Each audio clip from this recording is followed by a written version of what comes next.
viewers, you're watching ERi-TV English news broadcast with me, Bersabet Tagle. Following are the major headlines for today.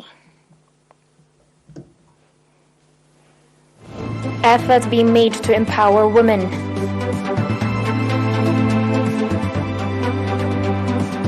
Activity assessment meeting conducted at Mainafhi College of Science. The U.S. Senate passed a record $858 billion military spending bill. And last French troops leave Central African Republic.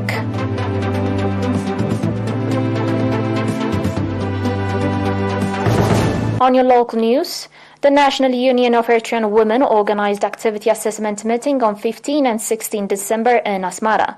Speaking at the occasion, Mr. Atisfa Mikael, president of the union, said that the objective of the meeting was to review the activities conducted to empower women and the achievements registered as well as the challenges encountered and the measures that have been taken to address the challenges. Indicating on the contribution of the Eritrean women in bringing the national independence and safeguarding the national sovereignty as well as a nation-building process, Mr. Ha called for increased participation for total emancipation of women. Commending the participation the regional administrations and government institutions have been demonstrating in the effort to empower women, Mr. Ha called on all the committees established to oversee the development of women to work doublefold in the implementation of the chartered out programs for 2023. The participants conducted extensive discussion on the reports presented and adopted various recommendations. At the meeting, program for 2023, designed in accordance with the 5-year strategic plan, was presented, and the participants conducted extensive discussion.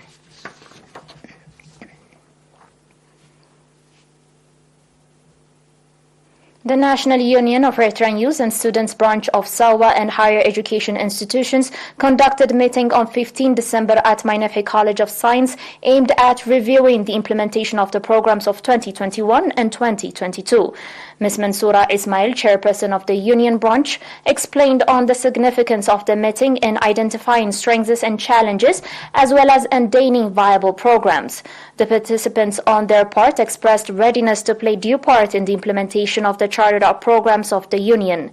Commending the contribution of the youth in the implementation of the national development programs, Professor Gabrai Asgadom, Dean of the college, said that the awareness-raising activities and the training programs being organized by the National Union of Eritrean Youth will have significant input in the development of the capacity of the union.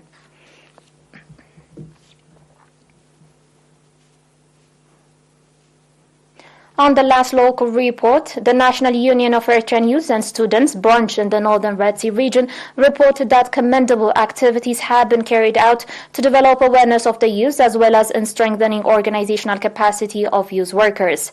At the meeting organized on 14 December, in which representatives of the union from the subzones and stakeholders took part, briefing was provided focusing on the programs implemented and challenges encountered as well as the role of stakeholders in the implementation of the charted out programs. Pointing out that strengthening the National Union of Eritrean Youth and Students has significant contribution in strengthening the PFDJ, Mr. Ahmed Jaffer, head of political affairs of the PFDJ branch in the region, called for integrated participation in the implementation of the programs of the union branch. Pointing out that strong effort is being exerted to develop the overall capacity of the union branch, Mr. Rezene Adonai, secretary of the PFDJ in the region, called for organizing vocational training programs with a view to strengthen overall capacity of the youth. The participants on their part conducted extensive discussion on the issues raised, focusing on the youth. Dear viewers, do stay with us for the international reports after the short break.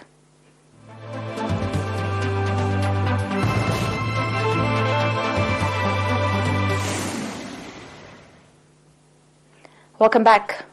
The U.S. Senate passed a bill on Thursday authorizing a record $858 billion in military spending next year.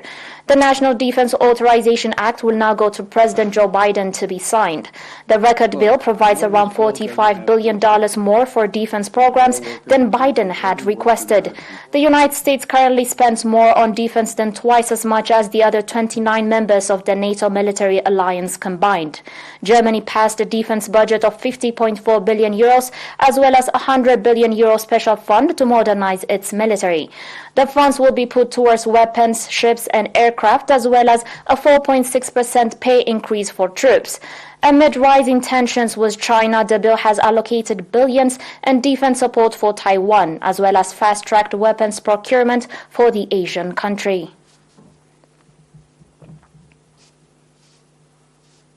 On today's last news, according to a report, the last French troops deployed in the Central African Republic left on Thursday following a chill in relations caused by closer ties between Bangui and Moscow. 47 troops from a logistical support unit left Bangui Airport aboard a C-130 transporter aircraft, becoming the last of a 130-person French contingent to leave the troubled country. France, the former colonial power, dispatched up to 1,600 troops to help stabilize the country after a coup in 2013, which unleashed a civil war along sectarian lines.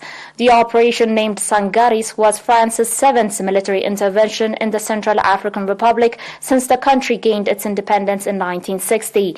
It wound up in October 2016 after elections, leaving a residual French presence. Over the last few years, friction has grown between France and Central African Republic over a mounting Russian military presence. You're still watching us on ERi-TV. The viewers, and now recap of the major headlines. Effort being made to empower women.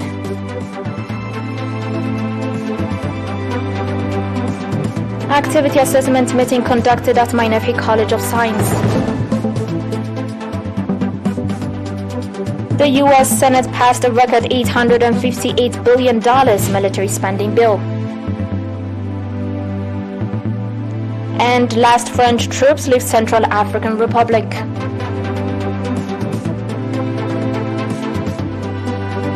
The viewers, that was it for today. Thanks for watching and have a good one.